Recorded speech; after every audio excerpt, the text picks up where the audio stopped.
Au cours de cet échange avec la presse, le collectif des membres dissidents de la FECOFOOT, Fédération congolaise de football, ont annoncé la tenue de leur assemblée générale extraordinaire pour le 25 septembre prochain.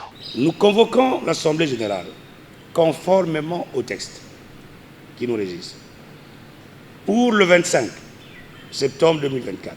À ce jour, le président du comité exécutif, conscient du fait que la majorité des membres qui lui ont donné leur confiance demandent à ce qu'on se retrouve pour mettre à plat tous les problèmes que nous avons, convoque l'ensemble des présidents des ligues pour les entretenir hors de Brazzaville jusqu'au 26. Pour le président de ce collectif, cette démarche est dans le strict respect des textes de la FECOFOOT.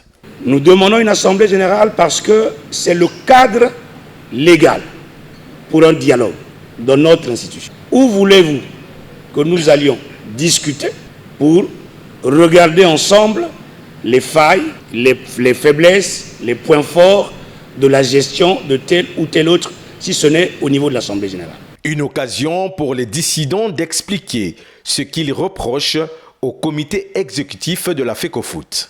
Vous savez, il est plus facile de trouver la cause de ces maux chez les autres plutôt que chez soi-même.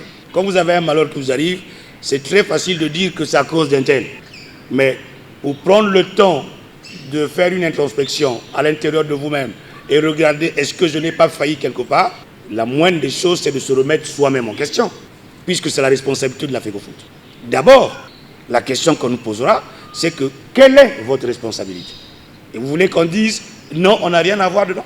Pas du tout. C'est pour ça que nous voulons aller à l'Assemblée pour que ces questions soient traitées de façon scientifique. Nous reprochons à M. Guy Blaise Mayolas, nous le reprochons à nous-mêmes qui sommes membres.